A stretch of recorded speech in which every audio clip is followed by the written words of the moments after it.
Hello guys, വീണ്ടും മസിനഗുഡി വഴി ഊട്ടിയിലേക്കുള്ള യാത്രയുടെ ഭാഗമാട്ടോ കാണുന്നത്. ആദ്യം തന്നെ നമ്മൾ ഒറ്റ യാനയാട്ടോ കണ്ടത്. റോഡിൻ്റെ സൈഡ് ഇവിടെ കുറേ കിടക്കുന്നതായിരുന്നു. ഇതൊക്കെ കണ്ട് നമ്മൾ മുന്നിക്ക് പോകുമായിരുന്നു കേട്ടോ. പോകുന്ന വഴിക്കാണ് നമ്മൾ ആകാശം കണ്ടത്. ഭംഗിയാണ് കാണാനല്ലേ. നല്ല നീലാകാശവും അതിൽ നല്ല വൈറ്റ് കളറിലെ മേഘങ്ങളും നല്ല ഭംഗിയുണ്ടായിരുന്നു. താഴെയാണെങ്കിൽ നല്ല പച്ചപ്പാർന്ന നല്ലൊരു കാടും, രണ്ട് സൈഡിലും മരങ്ങളൊക്കെ നല്ല പൂത്തുലഞ്ഞ് നിൽക്കുകയാണ് കേട്ടോ. അപ്പോൾ അതുകൊണ്ട് തന്നെ മൃഗങ്ങൾക്ക് നല്ല പുല്ലും കാര്യങ്ങളൊക്കെ ഉണ്ടായിരിക്കും. അങ്ങനെ ഞങ്ങൾ മുന്നോട്ട് പോയിക്കൊണ്ടിരിക്കുകയായിരുന്നു. അപ്പോൾ നമ്മൾ ഇത്തവണ ബാംഗ്ലൂർ പോകുന്നതിനിടയിലാട്ടോ വെറുതെ ജസ്റ്റ് ഒന്ന് നമ്മൾ മസിനഗുഡി വഴി ഊട്ടിയിലോട്ടുള്ള ഒരു റൂട്ടൊന്ന് കയറിയതാണ്. കാരണം ഈ ഒരു ടൈമിൽ പോകുമ്പോൾ പ്രത്യേകിച്ച് മഴ പെയ്ത് നിൽക്കുന്ന ഒരു സമയമാണിത്. ആ സമയത്ത് പോകുമ്പോൾ ഈ കാടിന് വേറൊരു ഭംഗിയാണ് കേട്ടോ. ഓരോ തവണ നമ്മൾ വരുമ്പോഴും ഈ കാടിന് ഓരോരോ ഭംഗിയുണ്ട്. എത്ര യാത്ര ചെയ്താലും ഒരു മടിപ്പ് വരാത്തൊരു ഭാഗമാണ് കേട്ടോ ഇതൊക്കെ.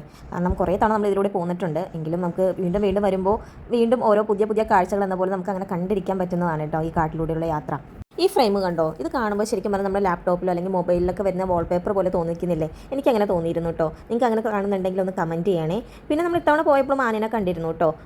ഞങ്ങളുടെ കുറേ ഫ്രണ്ട്സ് പറയപ്പോഴും അവർ പോകുമ്പോൾ ആനേനെ കാണാറില്ല, അവർക്ക് കാണാനുള്ള ഭാഗ്യം ഉണ്ടായിട്ടില്ല എന്ന്. പക്ഷേ നമ്മളെപ്പോൾ പോയാലും എവിടെ രാത്രിയാണെങ്കിലും പകലാണെങ്കിലും നമുക്ക് ആനേനെ കാണാനുള്ളൊരു ഭാഗ്യം ഉണ്ടായിട്ടുണ്ട് കേട്ടോ.